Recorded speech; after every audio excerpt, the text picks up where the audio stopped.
कर रहा हूं, मैं कुरान ही को फॉलो कर रहा हूं। तो इस आयत का मतलब इत्तबिउ मा, अच्छा ये आयत किस पर नाजिल हुई? मोहम्मद सल्लल्लाहु अलैहि वसल्लम पर। फिर मोहम्मद सल्लल्लाहु अलैहि वसल्लम जाकर के क्या तुम्हारे इंजील में नहीं है, क्या तुम्हारे तौरात में नहीं है? तो क्या नबी सल्लल्लाहु अलैहि वसल्लम को आयत समझ में नहीं है? मतलब क्या निकला? उससे बेहतर है कि हम मान लें कि भाई उसका मतलब वो नहीं है जो बताया जा रहा है। उम्मीद के आपका जवाब मुकम्मल। 2 पॉइंट है, जिस पर आयत नाजिल हुई वो समझ जाइए आप, हदीस करीम। दूसरा तरीका क्या है? कुरान ही को फॉलो कर रहे हैं हम। अगर हम कंपैरेटिव करेंगे कुरान का तरीका है वो। अस्सलाम वालेकुम वरहमतुल्लाहि वबरकातुहू। वालेकुम अस्सलाम वरहमतुल्लाह। शेख, मेरा नाम सलीम है, मैं B pharmacy 3rd year student हूँ। और मेरा ये सवाल है कि अक्सर दाई हजरात फोटोज और इस्तेमाल करते हैं पोस्टर्स और सीडीज पे, क्या ये शरई एतबार से जायज़ है या नाजायज़ है? जरा रोशनी डालिए। वालेकुम अस्सलाम वरहमतुल्लाहि वबरकातुहू। भाई ने बहुत अच्छा सवाल किया कि दावती कामों में बहुत सारे पोस्टर में नीचे भी है, दो मेरे भी पोस्टर में। हाँ, दिल्ली के सफदरजंग अस्पताल के तो भाई का सवाल डायरेक्ट शेख पे अटैक।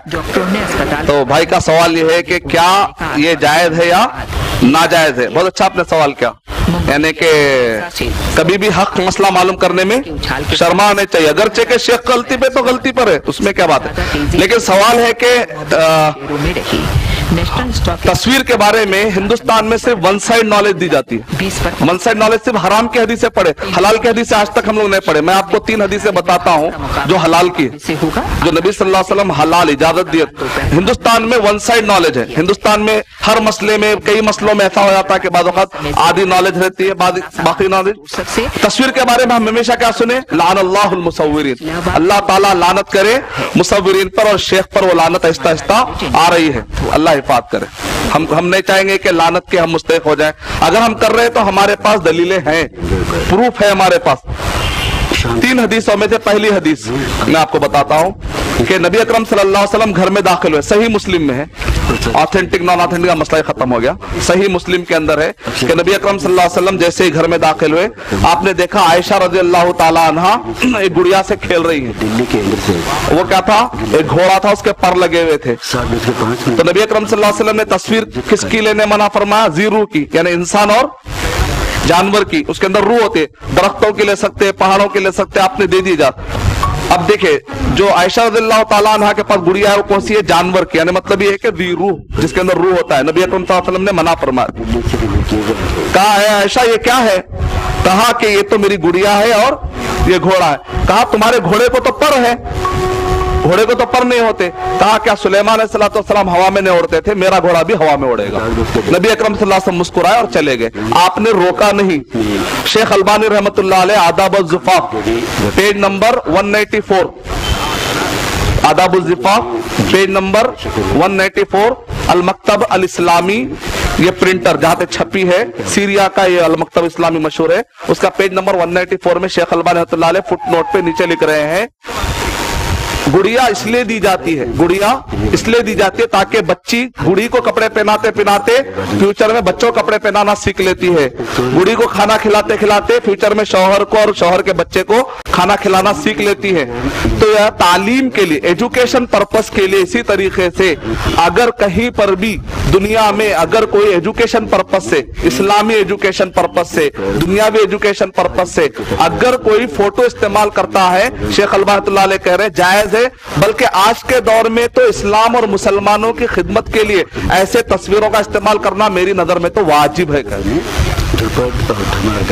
क्योंकि जबकि हम देख रहे हैं कि बातिल परस टीवी के जरिए से, तस्वीरों के जरिए से उम्मत मुस्लिमा के ईमान को खा के निकल रहे हैं, कई नौजवान बच्चे तबाह हो रहे हैं। ऐसे वक्त पर मुसलमानों पर वाजिब है कि वो तस्वीर के जितने भी असबाब है, मूवी है, तस्वीर है, सब इस्तेमाल करना उनके ऊपर वाजिब है ताकि उम्मत मुस्लिमा के नौजवानों को बचाया जाए भटकने से।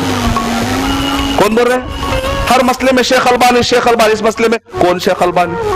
ऐसा बोले तो फिर कोई मसला नहीं। और ये जो तशरीह हदीस, ये हदीस की तशरीह शेख अलबानी, और भी 2 हदीसें है कि नबी अकरम सल्लल्लाहु अलैहि वसल्लम एक मर्तबा है तो आप तकिए पर लेटे तो तकिए पर तस्वीर थी, तो कहा कि अगर तस्वीर गिरे पड़े हालत में हो, इसीलिए कहते हैं कि अगर खिलौना गिरे पड़े हालत में जायज है, लेकिन ये खिलौने को सजा के नहीं रखना चाहिए। सजाए तो फिर वो तस्वीर में आ जाएगा, हराम हो जाएगा। बच्चों के जो खिलौने होते हैं, जैसे बच्चा खेल लेता है उसको डब्बे में बंद करके रख देना चाहिए, लेकिन वो तस्वीरों को सजा के ना रखना। फिर सजा के रखे तो फिर गलत हो गया।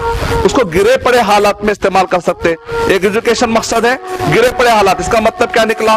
तकिए में इस्तेमाल कर रहे हैं, तकिए पर इस्तेमाल कर रहे हैं आप, या बच्चा जो खिलौने इस्तेमाल करता है उसके अंदर तस्वीरें अगर आ रही हैं, गिरे पड़े हालात में है, तो सारी चीजें जायज है। इसी तरह छोटे बच्चे, M for man, W for women, तो तस्वीरें अगर आप डाल रहे हैं एजुकेशन पर्पस के लिए, जायज है। अगर एक डॉक्टर जो है तस्वीरें नहीं देखा तो बाद में गुर्दे के बजाय कलेजे का ऑपरेशन कर देगा, दिखना पड़ता ना। हजरत अस्वद को बोसा लेना है तो हजरत अस्वद अगर दिखा रहे हैं, क्योंकि पुराने जमाने के लोगों को तस्वीरों की इतनी जरूरत नहीं थी, लेकिन आज के दौर के लोग तस्वीरें देख देख के आदी हो चुके हैं। तस्वीरों के जरिए से जल्दी समझ में आता आज के लोगों को। पुराने जमाने में उतना प्रॉब्लम नहीं था। हर जमाने की साइकोलॉजी अलग होती है, हर जमाने के सोचने पढ़ने